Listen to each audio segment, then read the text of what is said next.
नमस्कार साथियों, we Leads online classes आपका स्वागत करता है। मैं Yash Pawaiya as a science educator मैं प्रयास करूंगा आपको साइंस के बारे में कुछ इम्पोर्टेंट इंटरेस्टिंग तरीके से अच्छे अच्छे फैक्ट्स आपको समझाने की कोशिश करूंगा, जिससे कि आप उन चीज़ों को समझकर आप अपनी लाइफ से उसको रिलेट करें और एग्जाम के अंदर अच्छा परफॉर्मेंस करके आए। वी लीड्स ऑनलाइन क्लासेस आपको प्रोवाइड करता है recorded videos, live classes, e book, printed notes and test series. तो आप इसका फायदा ले सकते हैं। सेशन को हम आगे बढ़ाते हैं। आज हमारा साइंस के अंदर टॉपिक होने वाला है 10th क्लास की फिजिक्स। 10th फिजिक्स में हम स्टडी करने वाले हैं इलेक्ट्रिसिटी के बारे में। बहुत ही जाना पहचाना टर्म है, मेरे ख्याल से हम सब इसके बारे में जानते हैं। अगर आपसे पूछा जाता है कि इलेक्ट्रिसिटी क्या है, तो हम आसानी से हमारे दिमाग में ये बात आती है कि हमारे घरों में जो लाइट जलती है वो तो इलेक्ट्रिसिटी है। हमारे घर में टीवी चलती है, कूलर चलते हैं, एसी चलते हैं, फ्रिज चलते हैं। ये किसकी हेल्प से चलते हैं? इलेक्ट्रिसिटी की हेल्प से। तो बिल्कुल आपने सही पहचाना, इलेक्ट्रिसिटी वही है जो आप समझ रहे हैं। तो सर हमें इसमें पढ़ने की क्या आवश्यकता है? हाँ, ज्यादा तो नहीं है, बट थोड़ी सी तो है। हम इसके बारे में हम इसमें इलेक्ट्रिसिटी के अंदर ये पढ़ेंगे कि बेसिकली ये इलेक्ट्रिसिटी होती क्या है और हम इसे किस तरीके से समझते हैं। इसके लिए हमारे इस चैप्टर के अंदर इस सेशन को हमने कुछ पार्ट्स में डिवाइड किया हुआ है। उन पार्ट्स को जरा हम देखते हैं। तो यहाँ हम बात करेंगे, सबसे पहले हम उसमें स्टडी करेंगे इलेक्ट्रिक करंट के बारे में। इलेक्ट्रिक करंट के बारे में हम पढ़ेंगे, इलेक्ट्रिक पोटेंशियल के बारे में हम स्टडी करेंगे, ओम्स लॉ के बारे में हम पढ़ना चाहेंगे, रेजिस्टेंस के बारे में हम पढ़ेंगे, heating effect of the current के बारे में। इन्हीं सारे टॉपिक के साथ हम अपने सेशन को सबसे पहले स्टार्ट करते हैं इलेक्ट्रिक करंट के साथ। तो दोस्तों, ये इलेक्ट्रिक करंट होता क्या है? हम अपने घर पर पहुंचते हैं। जब भी हम अपने घर पर पहुंचते हैं, अपने रूम में जाते हैं, तो अपने रूम में स्विच को ऑन करते हैं। आपके स्विच को ऑन करते ही आपका बल्ब जलने लगता है, आपका एसी ऑन हो जाता है, आपका फैन चलने लगता है। तो आपने कभी ये सोचा है कि जैसे ही आपने स्विच को ऑन किया, तो वहां पर ऐसा क्या था कि जैसे ही आपके स्विच को ऑन करते ही वो फैन पर जाके पहुंच गया, उसने फैन को रोटेट कर दिया। वो क्या था जो आपके स्विच को ऑन करते ही बल्ब के पास पहुंच गया, जिसने बल्ब को ग्लो कर दिया? वो क्या था जिसने आपने स्विच को ऑन करते ही वो एसी तक पहुंच गया? क्या कोई वो भूत प्रेत आत्मा थी, जिससे कि आपने जैसे ही स्विच को दबाया और आपका फटाक से बल्ब जल गया? थोड़ा सा कभी कभी ऐसा सोचा है? नहीं सोचा तो थोड़ा सा सोच के देखें। आखिर उसमें ऐसा क्या होता है कि एकदम से आपका बल्ब जलने लगता है, फैन चलने लगता है? ऐसा क्या होता है, इसके बारे में हम जरा देखें कि बेसिकली ये जो इलेक्ट्रिक करंट होता है वो चार्ज पर डिपेंड करता है। मैंने आपको ये बताया होगा, या हम ये समझने की कोशिश करें कि ये आपके घर में कोई एक वायर डला हुआ है। ये एक वायर है और इस वायर में आपने करंट फ्लो करा रहे हैं। अब आपने ये पढ़ा होगा कि कोई भी वायर है या कोई भी हमारे आसपास की चीज जो कि मास को ऑक्यूपाई करती है, जिसका वॉल्यूम होता है, वो क्या होती है? मैटर होती है। इस मैटर के अंदर बहुत सारे एटम्स होते हैं, जिनके अंदर इलेक्ट्रॉन, प्रोटॉन, न्यूट्रॉन, फिलअप्स होते हैं। इनके बाहर के ऑर्बिट में इलेक्ट्रॉन्स मूव करते हैं, ये हमने पढ़ा होगा। तो हम जरा देखते हैं, हमने ये भी समझा था कि अब हम जब किसी मैटर के अंदर किसी कोई भी एटम जो होता है, वो अगर अपने किसी इलेक्ट्रॉन को किसी को दे देता है, तो उस पर पॉजिटिव चार्ज आ जाता है। जब वो इलेक्ट्रॉन को किसी को देता है तो क्या आता है? उस पर पॉजिटिव चार्ज आता है। और जब वो इलेक्ट्रॉन किसी से लेता है तो उस पर क्या आता है? निगेटिव चार्ज आ जाता है। बात समझ में आती है? यानी कि जब वो किसी को देगा तो उस पर क्या आएगा? पॉजिटिव चार्ज आएगा, और जब वो किसी पे लेगा तो ये क्या आएगा? इस पे नेगेटिव चार्ज आएगा। ये आपको समझना चाहिए। बात समझ में आती है? अब ये जो चार्ज है, इसकी पर्टिकुलर वैल्यू है। आपको अगर याद हो तो ये क्या होती है? इलेक्ट्रॉन की जो वैल्यू होती है वो होती है 1.6 इंटू 10⁻⁻19। यही होती है ना? आपको मेरे ख्याल से समझ में आ रही होगी। 1.6 इंटू 10⁻⁻19। क्लियर है? अगर इलेक्ट्रॉन के बारे में बात करें तो ये माइनस होता है, और यहीं अगर प्रोटॉन का करें तो यहाँ पर क्या हो जाता है, प्लस हो जाता है। ये चार्ज की वैल्यू होती है। हम जरा आगे बढ़ते हैं। आगे हम देखते हैं कि ये जो इलेक्ट्रिसिटी है, अभी हमने बताया आपको कि किसी वायर के थ्रू ये फ्लो हो रही थी, तो जिस भी पर्टिकुलर मैटर के थ्रू इलेक्ट्रिसिटी कंडक्ट करती है, इलेक्ट्रिसिटी को कंडक्ट करेगी जब उसके अंदर चार्ज का फ्लो हो रहा होगा। चार्ज का फ्लो हो रहा है यानी कि वो सारे के सारे मटेरियल क्या कहलाते हैं, कंडक्टर कहलाते हैं। क्या कहलाते हैं दोस्तों, कंडक्टर। यानी कि जिसके अंदर फ्लो ऑफ द चार्जेस होता है वो क्या कहलाते हैं, गुड कंडक्टर कहलाते हैं। Example, metal, iron, these are the good conductor of electricity. Very good, clear है? इतना समझ में आ रहा है आपको? बहुत बढ़िया। अगर हम बात करें कि सर कुछ ऐसे भी मटेरियल होते हैं जिनसे कि इलेक्ट्रिसिटी पास नहीं होती है, तो उनमें क्या होता है, वुड है आपका, प्लास्टिक है, गैसेस हैं, तो इनमें से क्या होता है, इलेक्ट्रिसिटी पास नहीं होती है। उन्हें हम क्या कहते हैं, इंसुलेटर कहते हैं। जैसे कि वायर में अगर करंट फ्लो हो रहा है, हम देखते हैं हमारे घर के पास में बहुत सारे वायर होते हैं, उनमें से अगर करंट फ्लो हो रहा है, हम अगर उनके पास से निकलते हैं तो क्या आपको करंट लग जाता है? नहीं, क्योंकि आपके और उस वायर के बीच में गैसेस होती हैं, और गैसेस एक अच्छे इंसुलेटर का काम करती हैं। इंसुलेटर में हम देखते हैं जैसे कि वुड है, प्लास्टिक है, ये भी क्या करते हैं, इंसुलेटर का काम करते हैं। वुड, आपने देखा होगा जब भी आप लाइट का काम करने जाते हैं तो लाइट डंडे का यूज करते हैं, लेकिन हाँ एक चीज आपको याद रखनी है कि आपने अगर वुड का यूज किया है, अगर वुड का कोई स्टिक है तो वो अगर वेट है, गीला हो गया है, तो वो उसमें से करंट फ्लो हो जाएगी। अगर वो सूखा है तो करंट फ्लो नहीं होगी, यानी कि आपको शॉक नहीं लगेगा। इतनी बात समझ में आती है? Very good. आगे हम समझते हैं इलेक्ट्रिक करंट के बारे में। तो इलेक्ट्रिक करंट के बारे में अभी हमने क्या क्या देखा कि इलेक्ट्रिक करंट किसके कारण होगा, चार्ज के फ्लो होने के कारण होगा। अब ये जो इलेक्ट्रिक करंट है is defined as the ordered motion of electric charge. ये बेसिकली क्या होता है, एक आपका ऑर्डर्ड मोशन होता है जिसके बारे में हम ये देखते हैं।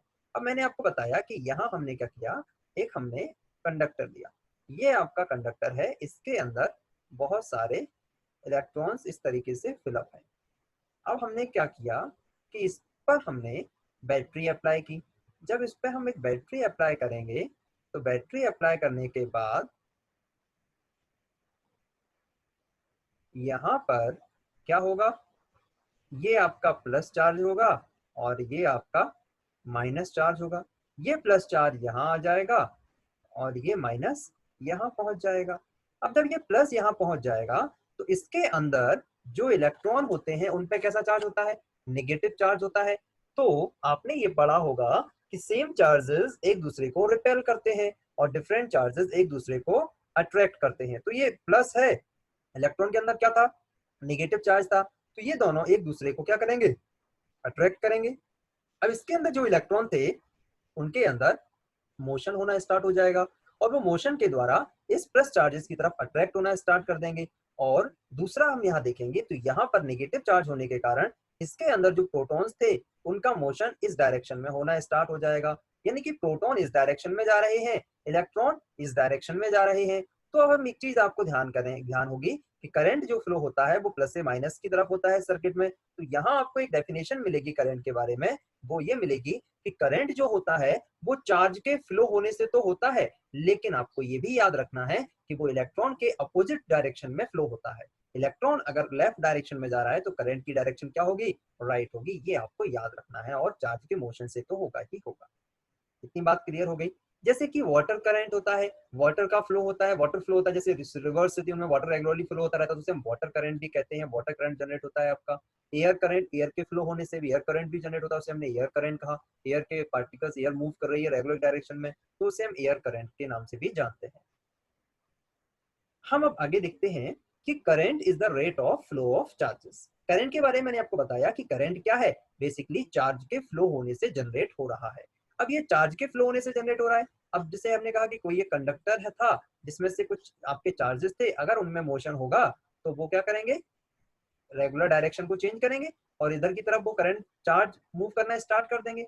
अगर चार्ज कम मूव करेंगे तो करंट भी कैसा होगा, कम होगा, होगा नहीं होगा।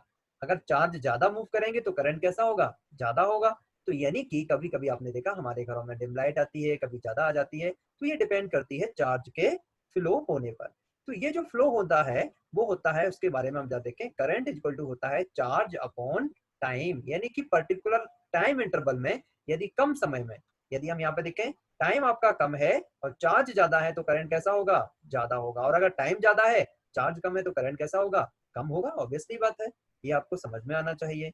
आगे हम यहाँ देखें तो ये आपका है, यहाँ पर हम देखेंगे कि ये जो आपका करंट है उसको हम रिप्रेजेंट करते हैं किससे, आई से। किससे रिप्रेजेंट करते हैं उसको हम, आई से। और यहाँ पर हमने देखा चार्ज को किससे रिप्रेजेंट किया जाता है, क्यू से। और टी को किससे रिप्रेजेंट किया जाता है, टी से, स्मॉल टी से टाइम को रिप्रेजेंट करते हैं। बात समझ में आती है। अब ये जो आई है, इस आई की एसआई यूनिट होती है एम्पियर। क्या होती है एसआई यूनिट, एम्पियर। चार्ज की एसआई यूनिट क्या होती है, कूलम। टी की एसआई यूनिट क्या होती है, सेकेंड। इतनी सी बात आपको समझ में आ जानी चाहिए। क्लियर है, वेरी गुड।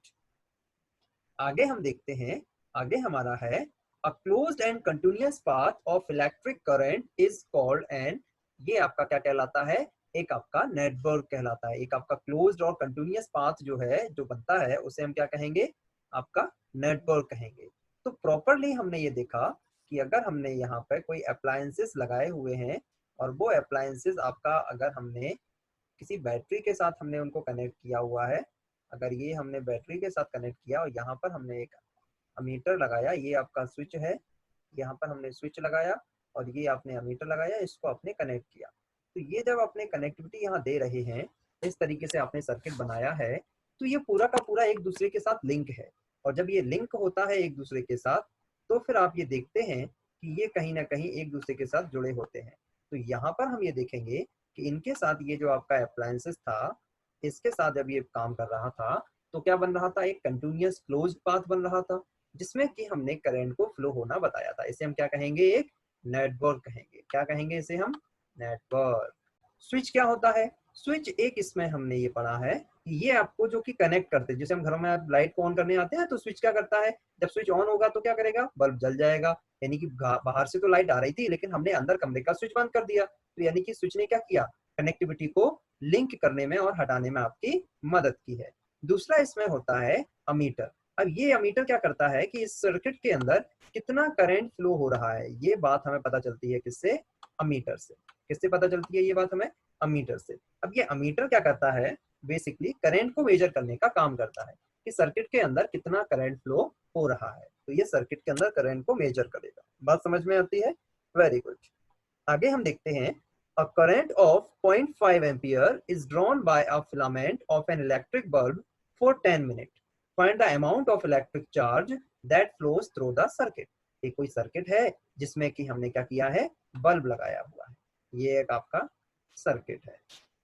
इस सर्किट के अंदर जरा हम देखते हैं, तो यहाँ पर हमने ये देखा कि ये आपका स्विच लगा हुआ था, यहाँ पर हमने क्या किया, एक आपने अमीटर लगा दिया और यहाँ पर आपने बैटरी लगा दी। और ये बैटरी लगाने के बाद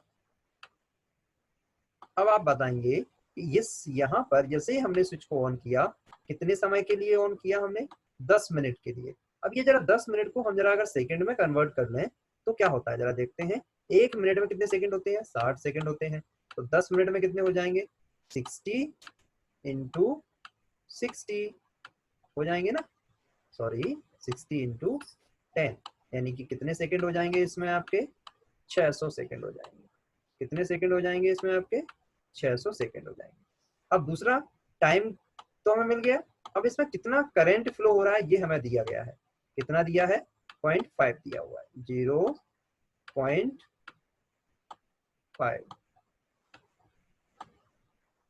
अब हमें निकालना क्या है, तो Q जो निकालना है उसका फॉर्मूला पहले अभी हमने पढ़ा था। तो Q इक्वल टू क्या हो जाएगा, I into T, I into T हो जाएगा। अब ये I इंटू टी हो जाएगा तो हमारे पास I आ गया और T आ गया। इतना काम तो आप करके ही दे सकते हैं, है ना। तो अगर हम बात करें तो हमारे पास जो आंसर आना चाहिए वो आप मुझे कमेंट बॉक्स में बताएं, फिर हम आगे डिस्कस करेंगे। इतनी बात समझ में आती है। Now we leads, thank you to all the students. अगर आपको सेशन अच्छा लगा तो लाइक करें, शेयर करें, सब्सक्राइब करें, जिससे कि आने वाली सारी के सारे नोटिफिकेशंस आपको आसानी से मिल सके।